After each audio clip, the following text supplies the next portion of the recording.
Bonjour et bienvenue dans cette émission diagonale de jour d'investiture du second mandat de...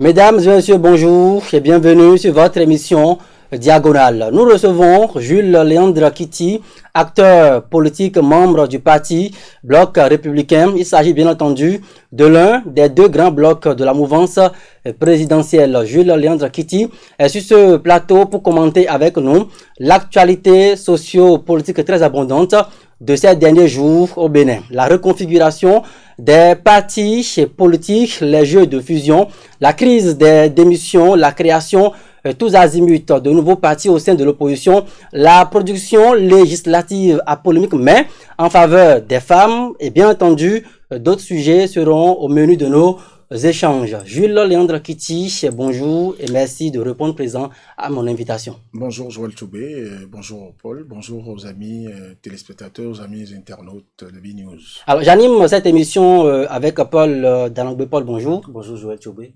Alors, Jules Léandre Kitty, vous êtes l'une des figures fortes, émergentes, donc, ces dernières années, dans cette classe politique-là, qui se rajeunit de plus en plus, il faut l'avouer. Vous observez un peu les mutations, la dynamique sociale en cours au sein donc, de l'espace politique. Alors, déjà, sur la reconfiguration des partis politiques actuellement, quelle lecture, tout au moins primaire, faites-vous déjà ? Merci. Je pense qu'il y a, j'y vois des signes de renforcement, de maturité du processus enclenché avec l'avènement du pouvoir du président Patrice Talon pour ce qui est de la réforme du système partisan.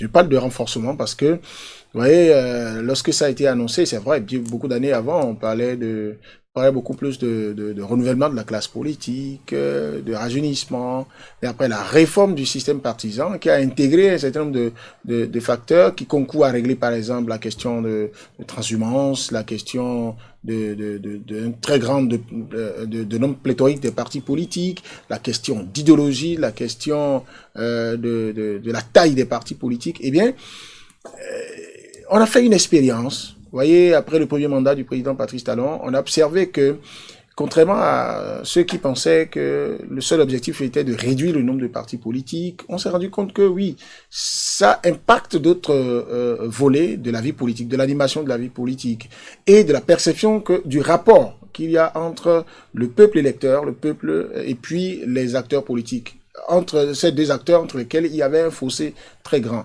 Maintenant, vous avez presque 75% ce renforcement qui fait que vous avez des groupes de plus en plus forts, d'accord, de plus en plus grands, qui se consolident, et vous avez en même temps un phénomène inévitable de quelques reflux de gens qui exercent leur droit citoyen de dire on crée notre parti politique aussi, puisque la réforme du système partisan n'a pas interdit en fait la création de nouveaux partis politiques. Mais la réforme du système partisan renforce les partis pour les amener à être plus forts et plus grands. Par exemple, la question du financement public des partis politiques, vous allez constater que oui, 10 000 partis vont se créer, d'accord, mais ce sont ceux qui vont pouvoir remplir un certain nombre de conditions liées aux objectifs de cette réforme qui vont pouvoir en bénéficier. Et donc, il y a comme une sélection darwinienne qui va se faire. Mais heureusement que le nombre de partis qui se regroupent, qui se renforcent, ces cas-là sont plus élevés que ceux qui se créent. À qui, je dis, bon, ils ont le droit de le faire. Mais pour moi, on a l'avantage qu'il y a un rajeunissement de la classe politique, du personnel politique qui s'observe. Ce n'est pas mauvais. Il y a des défis encore à ce niveau, pour ce qui est de la qualité de cette jeunesse politique aussi. Mais on fait des efforts pour avancer. On y vient tout doucement. Oui, il y a également que tout compte fait par rapport au passé, le nombre de partis politiques qu'on a aujourd'hui, on a fait des bons à ce niveau pour que ce ne soit plus aussi compressé.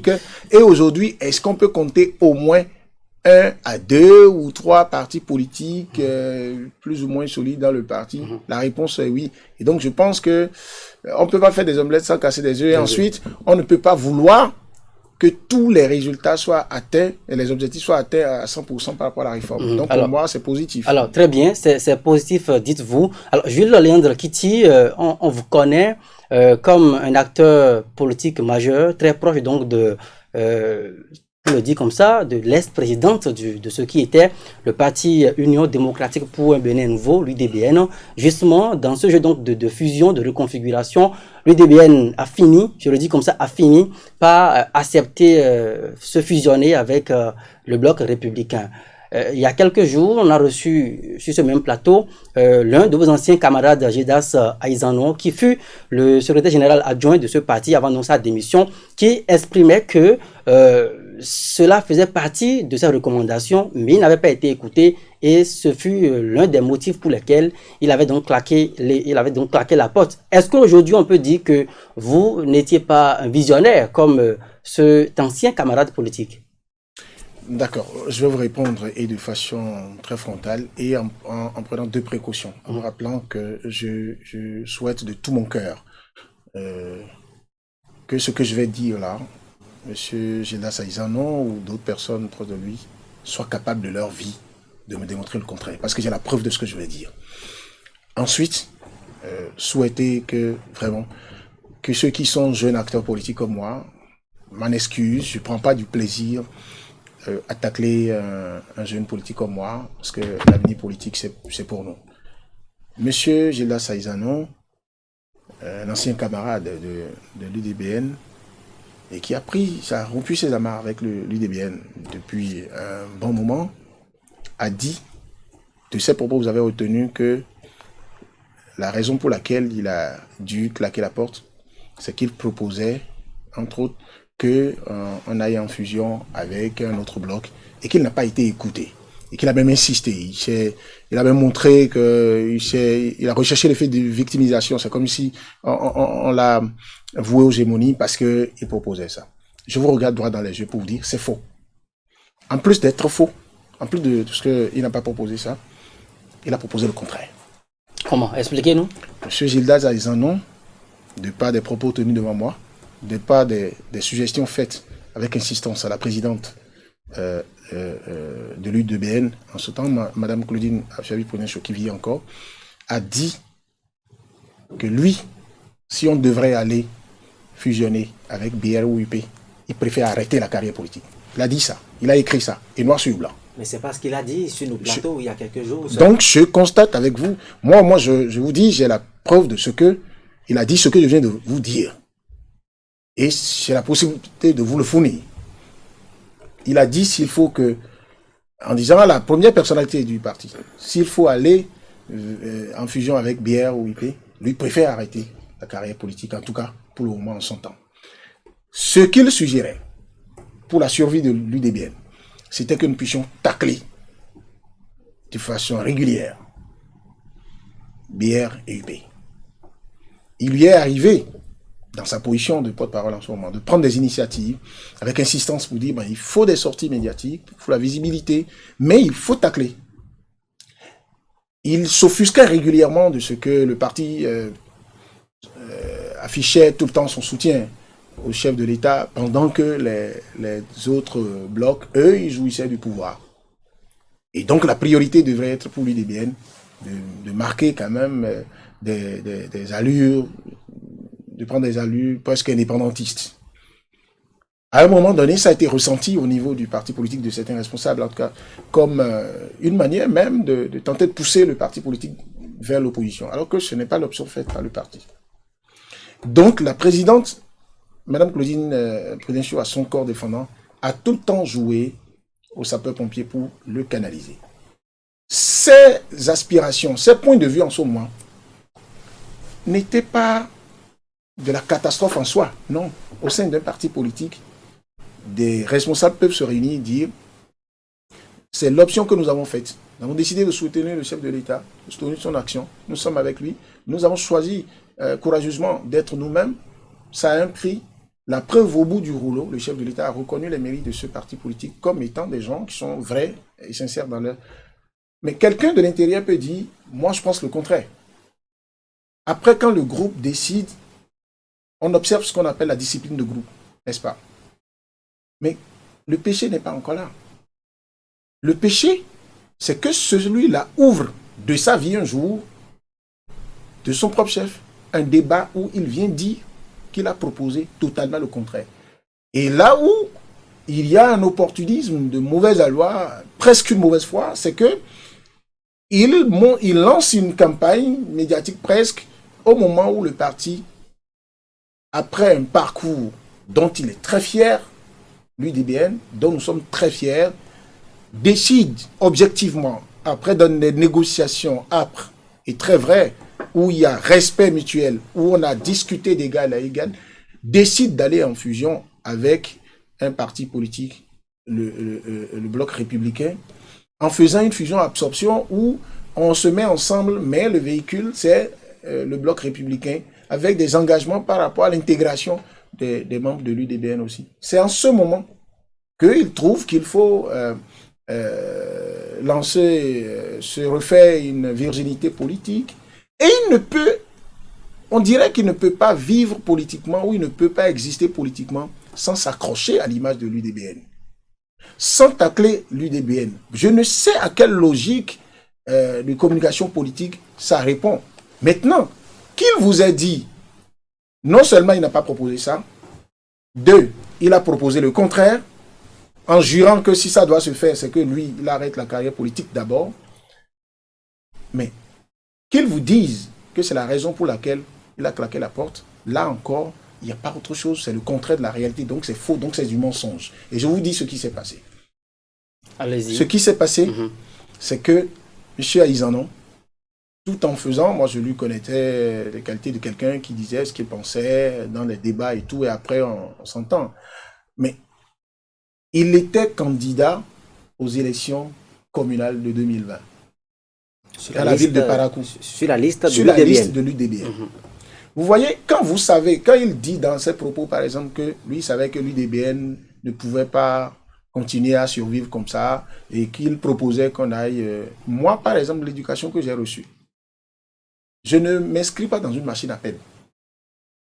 Quand je ne suis pas convaincu de ce que je veux faire, je ne soutiens pas la chose jusqu'à aller me mettre, si c'est un parti politique, jusqu'à aller me mettre sur la liste du parti politique pour dire je veux être élu conseiller. Mais il s'est abstenu de battre campagne. Non, alors, voilà, parce qu'il estime qu'il ne veut pas mettre à mal donc, les chances de l'UDBN. Je vous remercie pour votre question. Un, c'est une aberration que d'accepter être sur la liste et de dire qu'on ne veut pas battre campagne. C'est pas garçon. Deuxième chose, je vais vous dire là où il vous a encore menti à ce niveau. La raison pour laquelle il s'est abstenu de faire campagne. En tant que secrétaire général adjoint, et puis on le connaissait, il est resté tout le temps à Parakou, donc parmi les leaders de l'UDBN qui sont à Parakou là-bas, il fait partie des responsables, pour ne pas dire des hauts responsables. Et pour confectionner les listes, évidemment, on demande à ces personnes-là de faire les propositions pour que le bureau politique, où il se trouve encore aussi, puisse statuer. La liste qu'il a proposée dans son arrondissement, l'une des dames qui était en vue dans la coordination du parti là-bas, qui avait son parcours politique, et qu'on avait envie de promouvoir également, vu que, non pas à cause de sa personne, mais vu que l'UDBN accorde priorité à la promotion de la femme et de la jeunesse. Mais on a demandé à M. Aïzanon de suggérer une liste avec des orientations, mais il a mis Madame Dr Marie Apotrosou, qui est aujourd'hui préfet du département de l'UME, en 6e position. Lui-même, il s'est mis en tête. Ce qui n'a pas été du goût des cadres du parti. Voilà. Et au niveau des hauts responsables du parti, on a estimé que ce n'était pas normal d'avoir proposé ça. L'intention n'était pas bonne. Alors, qu'est-ce qui a été fait? Et respectant les tests, les prérogatives, donc, du bureau exécutif national, la liste a été changée dans les délais. Vous savez que les lois ne permettent plus qu'on change quelque chose à la Sénat. Donc, on n'est pas allé à la Sénat pour changer quelque chose. Et on a mis la dame tête de liste. Et on l'a mis en 2e position. L'argument et il était fâché. Moi, il l'a partagé avec moi. Je lui ai dit, bon, est-ce que vous n'en avez pas parlé avec la présidente? Après, il dit non, ils en ont parlé, mais bon, après, on ne l'a plus consulté. J'ai compris après que, vu que les orientations qui lui ont été données, lui, en faisant ce positionnement, on y a trouvé de la mauvaise foi. Donc, ça a été changé. Et puis, lui aussi, il a découvert ça. Maintenant, au-delà de ça, et je dis, monsieur, parlez avec la présidente, c'est la présidente à nous tous, et vous êtes en position de pouvoir parler avec elle, elle va vous expliquer. Mais quand M. Gildas Aizano s'est fâché pour ça, et je dis rien que pour ça, on lui a dit, mais monsieur, vous avez dit que c'est vous qui êtes populaire là-bas. C'est vous qui pouvez porter le parti là pour qu'on gagne. Mais quand vous êtes en deuxième position, si vous êtes plus populaire, ça veut dire que si vous travaillez correctement, nous avons plus de 2 sièges là. Ça veut dire que si vous êtes en deuxième position, si vous travaillez bien que nous levons 2 sièges, c'est que vous êtes élu. Et nous réussissons donc à faire élire la dame qu'on a mis en tête de liste. Et ce n'est pas pour rien que l'UDBN, après, a gagné le prix, beaucoup n'en ont pas parlé, parce que ça gênait d'autres, a gagné le prix de meilleur parti politique du Bénin en matière de positionnement, de promotion de la femme. Et c'est des consortia d'organisations non gouvernementales béninoises et internationales bien crédibles qui l'ont fait. On a fait donc la remise de prix au grand studio de l'ORTB. Alors, c'est ce qui a énervé M. Aizano. Et vous savez ce qu'il a écrit au responsable, la présidente, il a dit qu'il prend cette distance pour le moment vis-à-vis du parti. Pas encore la démission. Et il n'était plus actif. Il a été rappelé à l'ordre par le bureau du parti. Et même pas écrit pour lui dire, clarifiez votre situation, qu'est-ce que vous mettez dans prendre vos distances. Mais il a attendu que les élections se fassent. Oui, il n'a pas battu campagne pour le parti. Mais si le parti avait eu les sièges dans cet arrondissement, on avait eu jusqu'à 2, il n'aurait pas refusé de siéger. Vous voyez jusqu'où ça n'a pas été tout à fait catholique de se comporter comme ça. Et c'est ce qui l'a énervé.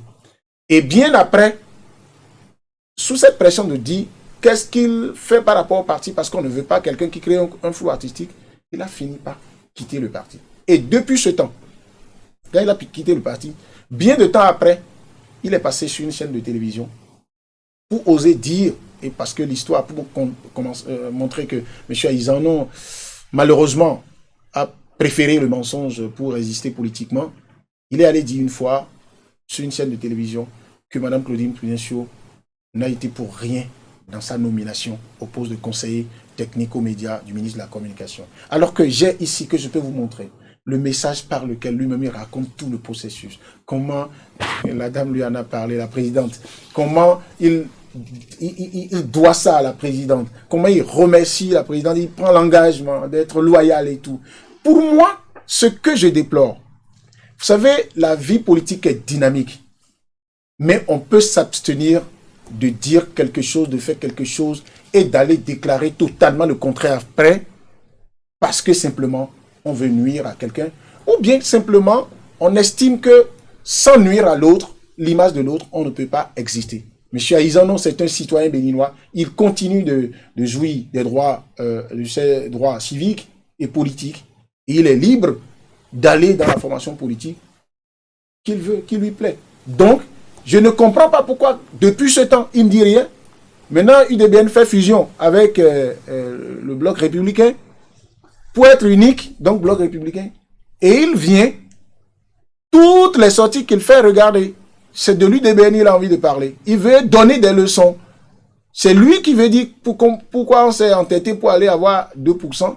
C'est lui qui dit qu'il a proposé d'aller dans les blocs, alors qu'il a proposé totalement le contraire. Justement. Et j'en ai les preuves. Je vous dis, j'en ai des preuves qu'il ne peut pas réfuter. Justement, Jules-Léon Kitty, sur les plateaux de B-News, Gildas Aizano, il a dit ici que il n'a pas été la seule personne qui a été en fait inquiétée par l'attitude de l'UDBN. Il a même cité, entre autres, le député Orden Aladatine qui serait allé vers lui pour lui demander mais qu'est-ce que l'Union démocratique pour un Bénin nouveau attend pour rejoindre l'un des grands blocs qui soutiennent le chef de l'État. Il a même perçu en fait l'attitude de l'UDBN comme un affront.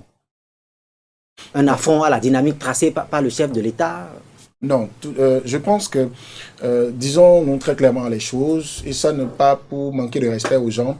Je pense que si le parti UDBN, dans le respect des prérogatives que chaque responsable a, dans le respect de la hiérarchie, discute avec le président Patrice Talon, qui est donc le père de cette dynamique de la réforme du système partisan, si l'UDBN a été correct ou pas. C'est pas à Gildas d'en donner la leçon à Claudine Affaire-Prudential. Est-ce que vous n'avez pas été un peu rebelle, Julien Kitty? Non, on n'a pas été rebelle. Parce que là, on n'a pas été rebelle. Le chef de l'État, non, il n'est pas un enfant. Il est tout sauf un enfant. On voulait deux blocs au départ. Le chef de l'État l'a dit. Le 30 janvier, il est venu au congrès de l'UDB. Il a dit, j'ai souhaité que ce soit deux. Vous m'avez dit, nous pouvons atteindre les mêmes objectifs en étant nous-mêmes aussi. Parce que vous avez dit, vous avez d'autres formations politiques qui sont allées vers vous, des associations, des personnalités. Et l'UDBN a été pratiquement le premier parti à se conformer à la réforme du système partisan. Et le chef de l'État a dit, vous avez tout subi, toutes les railleries, j'ai vu. Vous avez eu des difficultés, mais vous avez tenu. J'ai vérifié, j'ai découvert que vous êtes sincère dans votre soutien. J'ai découvert que vous êtes de vrais soutiens à moi. Les gens vous disaient, vous n'avez pas de nomination, vous n'avez pas ceci ou cela. Mais vous avez résisté parce que vous êtes convaincus. C'est la preuve que vous êtes de vrais soldats, de vrais Amazones. Et pour vous dire que tous ceux qui se demandent, mais pourquoi ne s'être pas fondu en ce moment et pour finir par faire cette fusion-là maintenant. Pourquoi maintenant? Mais pourquoi maintenant? Parce que dans la vie, il ne faut jamais faire quelque chose juste parce que vous voulez le faire pour plaire à celui qui vous a demandé de le faire. Celui qui vous a demandé de le faire, il ne veut pas que vous le fassiez avec hypocrisie. Le chef de l'État, ou ce que moi je retiens du président Patrice Talon, tous ceux qui pensent qu'il veut régler un problème conjoncturel se rendent compte au bout du rouleau que c'est quelqu'un qui a une vision à long terme. D'accord? Donc, si vous voulez l'accompagner, lui il tient à ce que vous l'accompagniez, que vous soyez dans ce qu'il a dessiné. Mais si vous pensez que vous pouvez nuancer, c'est qu'il faut justifier ça et soutenir ça. Il n'est pas fermé à ça. Mais est-ce que sinon, Julien Kitty, est-ce que c'était rationnel pour un parti comme l'UDBN? On connaît donc les verrous, les 10%. Il fallait forcément également se conformer. Il faut avoir un parti à ancrage national. Est-ce que c'était rationnel pour l'UDBN en ce moment-là de ne pas avoir une vision à long terme et attendre d'abord avoir 2% avant de se rendre compte que bon, c'est pas possible qu'on puisse survivre. Non, je peux vous dire une chose, ce n'est pas les 2% qui ont été premier élément incontournable déterminant dans la décision qui a été prise d'aller en fusion avec... Il semble bien que vous êtes apeuré parce que là encore il y a des échéances qui arrivent. Non, pas du tout. Est-ce que la débâcle électorale, vous ne craignez pas la débâcle électorale? La santé de l'UDBN, aujourd'hui au moment où la fusion a été actée, est bien meilleure à ce que c'était avant, où on parlait de cette probable fusion, et même au moment où on allait aux élections. L'histoire n'aurait jamais retenu que l'UDBN a été capable, par lui-même, de préparer des élections difficiles comme les élections communales et municipales, de faire tous les dossiers, de faire tous les pas faits au niveau de la Sénat, et de se faire donner le quitus pour pouvoir aller aux élections. Il y a des partis qui ont été éliminés. Justement, mais non, attendez. Oui. Est-ce que beaucoup savent que l'UDBN, dès le départ, n'a jamais été fermé, n'a jamais manqué d'avoir cette ouverture pour qu'on fasse des ensembles plus grands que ça? Est-ce que vous savez que la présidente de l'UDBN, le bureau là, était au départ des concertations pour créer le bloc républicain? Ça s'appelait une dynamique unitaire. Ça devrait regrouper beaucoup d'autres partis, même y compris PRD et d'autres. Mais après, vous avez taqué la porte. Attendez, dans les négociations, vous savez, moi, je me réjouis de quelque chose, sinon je ne serais plus là. Quand je négocie avec vous, quand je sens qu'en ce moment où on est en train de négocier, ceux qui sont en présence ont compris l'enjeu, ont compris l'objectif. Le grand chef a donné sa vision. Mais il ne tient pas vos mains. Vous vous mettez entre adultes, vous discutez. Quand vous ne vous sentez pas dans la discussion suffisamment respecté, Quand vous ne vous sentez pas suffisamment, vous n'avez pas l'impression que tout le monde est prêt à être collé à la vision, à être collé aux objectifs, et que votre vivre ensemble ne permettra pas que ce que vous défendez, que vous incarnez comme valeur puisse subsister, vous n'y allez pas. Et c'est ce qui s'est passé. Donc, il y a eu du temps. L'UDBN a réaffirmé les valeurs que l'UDBN incarne. Aujourd'hui, le bloc républicain, les responsables qu'on a rencontrés tout au long de cette négociation, moi j'ai eu le bonheur de faire partie du comité de négociation. Mais j'ai vu, je suis pas une grosse expérience en politique, j'ai eu le bonheur, une quinzaine, voire une vingtaine d'années de commenter la vie politique, de passer beaucoup d'acteurs politiques sous ma plume. Après, dans la pratique politique, pour ce que j'ai observé modestement, c'est pour la première fois que je vois qu'un accord politique, même sous la supervision, même le regard du plus grand chef, a été si discuté. Vous avez été respecté. Respecté et totalement respecté. Chaque condition était posée, discutée. J'ai eu coutume de dire à d'autres personnes, la virgule qui était mal placée a été discutée, replacée en endroit. Quelles sont ces conditions-là, justement? Alors, par exemple, est-ce que ce n'est pas heureux, pour ne pas dévoiler tous les secrets politiques, est-ce que ce n'est pas heureux de savoir, par exemple, que le bloc républicain, toutes les structures du bloc républicain qui seront mises en place, dont le processus avait démarré, mais qui seront mises en place, verront l'intégration des membres de l'UDBN à chaque niveau. C'est-à-dire que les coordinations au niveau des arrondissements, vous allez voir des membres de l'UDBN donc, qui est allé en fusion. Dans ces coordinations, vous allez en voir au niveau des circonscriptions électorales législatives, vous allez en voir au niveau des départements où il parle de fédération. Et puis, étant devenus tous membres du bloc républicain, autant que ceux qui étaient dans le bloc républicain avant, on va tous postuler, en tout cas selon les ambitions exprimées dans les règles de l'âge, suivant les tests, pour accéder, pourquoi pas, au bureau politique du bloc républicain, qui va faire son congrès bientôt. Alors, est-ce que ce n'est pas déjà quelque chose de concret? Est-ce que ce n'est pas déjà une manière d'être responsable, de montrer qu'on est respecté, d'obtenir ça? Remettons le curseur sur les élections, parce que c'est ça qui intéresse les partis. Oui. Si vous adhérez au bloc républicain et qu'à la fin, les positionnements dans 18 mois, en 2023, les membres de l'UDBN originel ne trouvent pas pour leur compte, ça serait une fusion en pouls du vent. Bon, vous avez dit dans 18 mois. Si aujourd'hui, déjà dans ce mariage, la jeune fille se rend compte que le mari concède ce qu'il doit concéder de façon raisonnable pour lui témoigner du respect. Si la jeune fille, l'épouse, se comporte bien, le mari aussi se comporte bien, les deux se parlent, il y a la communication, il y a la bonne fusion pour que, comme le disent les Saintes Écritures, ils se mettent ensemble pour devenir une seule chair. Eh bien, de la même manière que quand l'équation de positionnement va se présenter, on ira tous avec, et ça le ministre d'État Abdoulaye Biot Tchané, secrétaire général national du bloc républicain, l'a dit et martelé, aussi bien à notre congrès que à la rencontre, à la sortie médiatique conjointe, et même dans les discussions à l'aparté.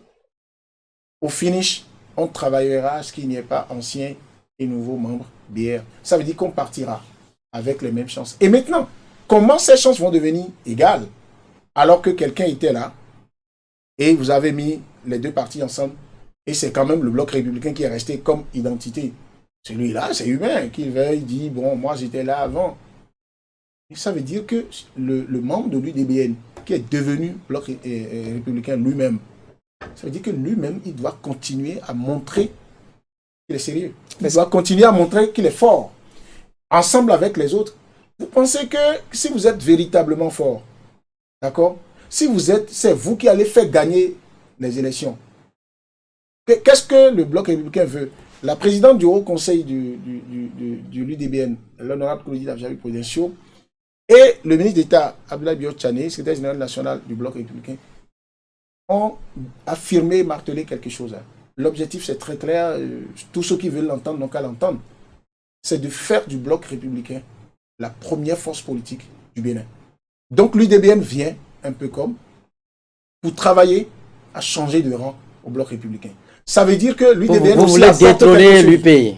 Vous voulez détourner l'UPI. Écoutez, on est dans un jeu politique, on est dans la compétition où, si on va pour les élections législatives qui viennent, vous pensez que les responsables qui étaient à la tête du bloc républicain, et avant qu'il y ait fusion avec l'UDBN, vous pensez que s'ils pensent que, ils voient que, et tous les renseignements montrent que c'est un membre du bloc républicain venu de l'UDBN qu'on doit mettre en tête de liste pour que le bloc républicain gagne les élections dans une circonscription, on va dire parce qu'il est venu de l'UDBN, on ne va pas le mettre. Justement. Parce que l'important, c'est de gagner ces élections. L'important, c'est qu'au finish, le bloc républicain devienne la première puissance politique du Bénin. Et on y travaille tous ensemble. Justement. Maintenant, dès qu'il va y avoir un petit souci, je vous ai dit, il y a à notre niveau un comité de suivi de la mise en œuvre de chaque point de cet accord politique. Donc, il faut qu'on se fasse un minimum de confiance tout en étant vigilant, parce que si on veut vivre ensemble, si on doit se suspecter, vous voyez, je comprends, le débat politique, l'analyse politique dans notre pays est essentiellement basé sur la suspicion. Vous voyez, quand vous posez un acte courageux, observez très bien, quel que soit le milieu dans lequel vous êtes, votre entourage, 9 fois sur 10, vous célèbre dans les tympans les difficultés qu'il peut avoir. On te rappelle chaque fois, est-ce que tu as vu que ça va être difficile? Est-ce que, et puis on te dit, celui avec qui tu es là, et si tu trahis? Bon, est-ce que, bon alors, si celui-là se rend compte, puisqu'il t'a dit, tu l'as amené à te dire, il ne va pas te trahir. Toi, tu t'es bien comporté. Si vous avez créé les moules de sorte à ce qu'il ne trouve pas la possibilité de te trahir là, il ne dira nulle part qu'il avait l'intention de te trahir. Et toi, si tu ne passeras pas le temps à dire, oui, comme si tu es un devin, il avait en tête qu'il voulait me trahir. Je pense que la vertu est une quête permanente. Même dans votre foyer, même dans votre famille, lorsque vous êtes avec un enfant ou une épouse, un époux, il se comporte bien, ce n'est pas toujours parce que lui là, il est né saint ou il est saint dans sa vie. C'est parce que les règles que vous avez établies au sein de votre foyer sont telles que dès que lui-même il veut faire autrement que vous l'avez convenu, il se dit, mais je serai regardé comme un mauvais mari.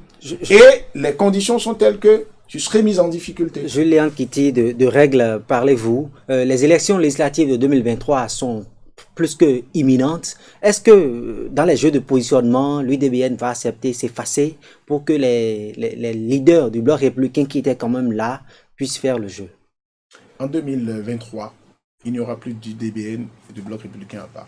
Mais je vous répète qu'on sera, et on est déjà tous bloc républicain. Maintenant, en 2023, quand tous les responsables du bloc républicain, tous ceux à qui les tests donnent le droit de travailler à l'identification des candidats et au tamis pour donc aligner les candidatures, vont tenir compte du premier critère qui est que vous êtes positionné à tel endroit. Parce que si vous êtes là, le bloc républicain il me plaît bien de vous le demander. Il y a plusieurs Béninois qui ont limité la capacité de l'UDBN exclusivement dans la 6e circonscription électorale. Que répondez-vous à cela? Bon, ils ont peut-être choisi d'arrêter leur réflexion à un moment donné.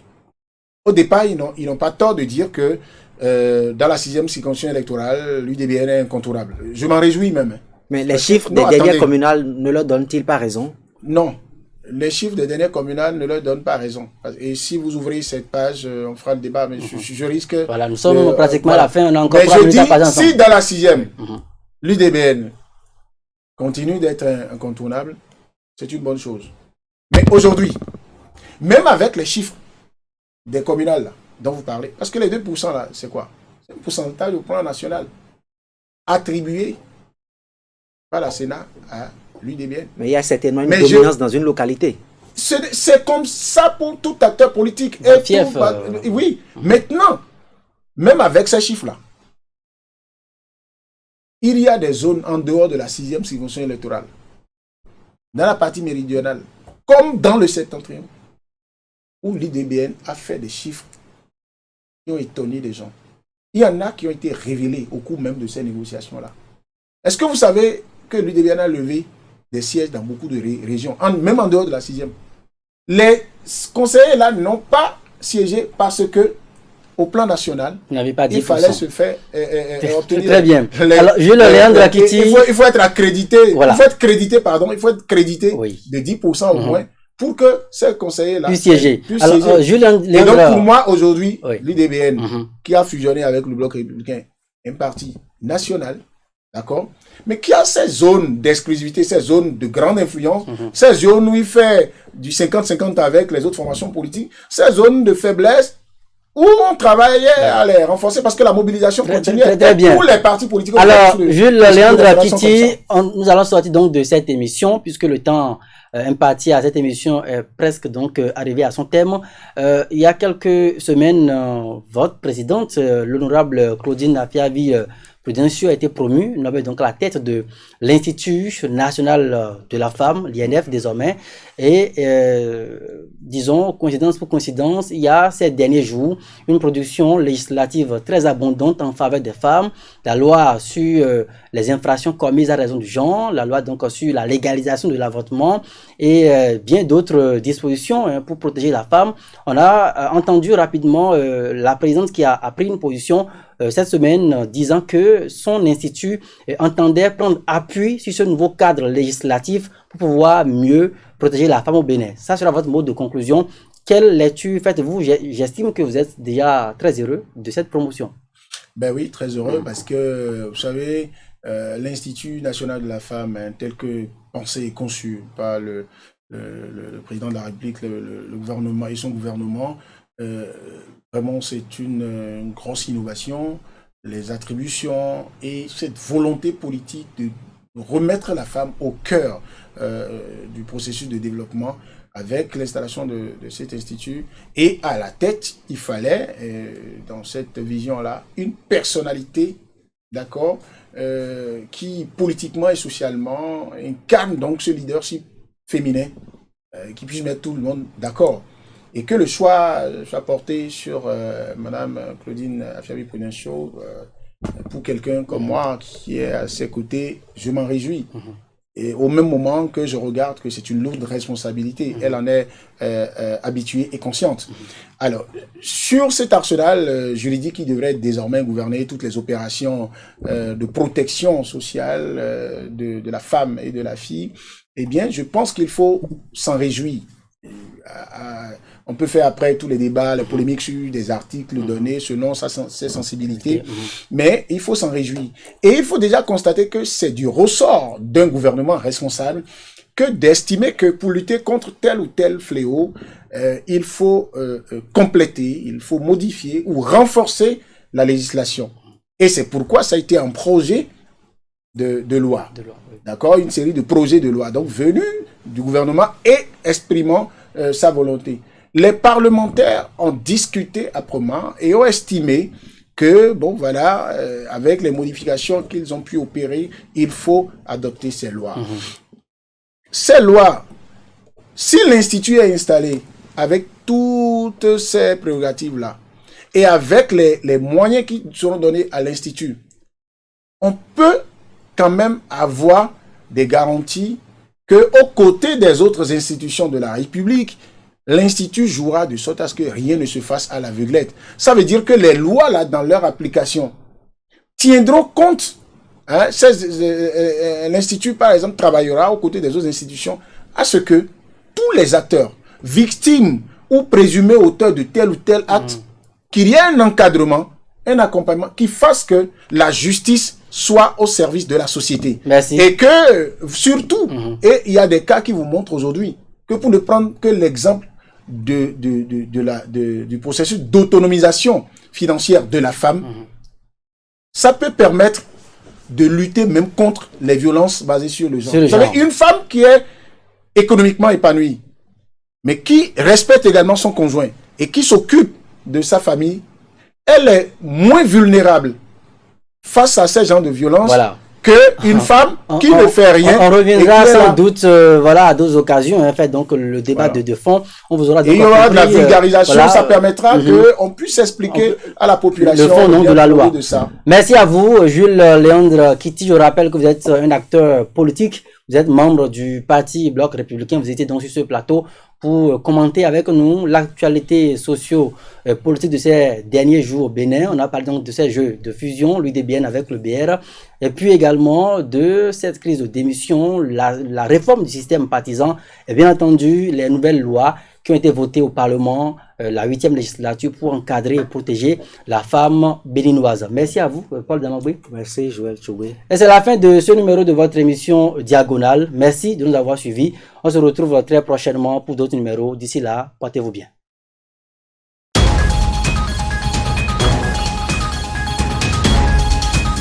Bonjour et bienvenue dans cette émission Diagonale de